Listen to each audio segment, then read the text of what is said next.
Sir ಈ ಹಿಂದೆ ನೀವು ಮಾತನಾಡ್ತಾ ಇರ್ಬೇಕಾದ್ರೆ ದರ್ಶನ್ ಅವರು ಹೆಂಗಿರ್ತಿತ್ತು, ಇವತ್ತು ಆ ಒಂದು ಎಕ್ಸ್ಪ್ರೆಷನ್ಸ್ ಹೇಗಿರ್ತಿತ್ತು, ಇಲ್ಲ ಒಂದ್ ಕಡೆ ಆ ಫೀಲಲ್ಲಿ ಇದ್ದ ಕಾಣಿಸ್ತಾ ನಿಮಗೆ? ಅಂದ್ರೆ ಆರಾಮಾಗಿದ್ರ ಒಳಗಡೆ? ಮಾತಾಡಿಲ್ಲ ಅಂದ್ರೆ ಅವರು ಬೇಜಾರಲ್ಲಿದ್ರು, ಮಂಕಾಗೆ ಇದ್ರು. ನಾನು ತುಂಬಾನು ಡಿಸ್ಟರ್ಬ್, ಯಾಕಂದ್ರೆ ನಾನು ಹೋಗಿದ್ದೆ ಒಂದ್ಸಲ ಅವ್ರ ಮುಖ ನೋಡ್ಕೊಂಡ್ ಬರ್ತೀನಿ ಅಂತ ನಾನು ರಿಕ್ವೆಸ್ಟ್ ಮಾಡ್ಕೊಂಡೆ. ಬಟ್ ಏನು ಪ್ರೋಟೋಕಾಲ್ ಇದೆಯೋ ಅಷ್ಟೇ ಪೊಲೀಸ್ನವರು ಅಷ್ಟೇ ಸ್ಟ್ರಿಕ್ಟ್ ಆಗಿ ಇದು ಮಾಡಿ ಎಲ್ಲಾನು ಪ್ರೋಟೋಕಾಲ್ ಥ್ರೂನೇ ಮಾಡಿ ಅರ್ಜಿ ಕೊಟ್ಟು ನಾನೆಲ್ಲ ಮಾತಾಡಿ ಆಮೇಲೆ 1 ನಿಮಿಷ ಮುಖ ನೋಡ್ಕೊಂಡು ಹೋಗ್ತೀನಿ ಅಂತ ಒಂದೇ 1 ಸೆಕೆಂಡ್, ಐ ಥಿಂಕ್ 2 ಸೆಕೆಂಡ್ ಹಿಂಗೆ ನೋಡಿದೆ ಮಾತಾಡ್ತಾ ಸೆಕೆಂಡ್. ಈ ಹಿಂದೆ ಅವ್ರ ಫಿಸಿಕ್ ಏನಾಗಿದೆ ಅಂದರೆ ಈಗ ನಾನು ತುಂಬ ಮಂಕಾಗಿದ್ದೀನಿ. ಅಂದರೆ ನನಗೂ ಇವತ್ತು ಮೀಟ್ ಮಾಡ್ತಾರೆ, ಆಗುತ್ತಾ ಆಗಲ್ವಾ ಅಂತಲೇ ಬಂದೆ. ನಾನು ಹೇಳ್ಕೊಂಡೇ ಬಂದೆ 99.99% ಮೀಟ್ ಆಗಲ್ಲ ಅಂತಲೇ ನಾನು ಅಂದ್ಕೊಂಡಿದ್ದೆ. ಬಟ್ ಮೀಟ್ ಆದಾಗ ನನಗೂ ಒಂಥರ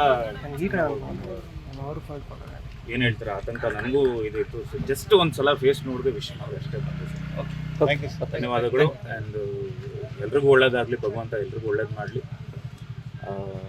ಯಾವಾಗಲೂ ನಮ್ಮ ತಂದೆನೂ ಅದೊಂದೇ ಯಾವಾಗಲೂ ಹೇಳ್ತಿದ್ರು,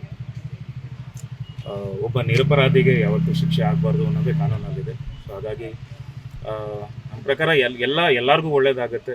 ಇದೊಂದು ಏನು ನಡೀತಿದೆ, ತನಿಖೆ ನಡೀತಿದೆ, ಅಪರಾಧ ಮಾಡಿದ್ರೆ ಅದು ಶಿಕ್ಷೆ ಆಗುತ್ತೆ, ಇಲ್ಲಾಂದರೆ ಇಲ್ಲ. ಬಟ್ ಎಲ್ರಿಗೂ ಒಳ್ಳೇದಾಗಲಿ, ಆದಷ್ಟು ಬೇಗ ಭಗವಂತ ಎಲ್ರಿಗೂ ಒಳ್ಳೇದು ಮಾಡಲಿ ಅಂತ ನಾನು ಕೇಳ್ಕೊತೀನಿ. ಜೈ ಕರ್ನಾಟಕ. ಧನ್ಯವಾದ.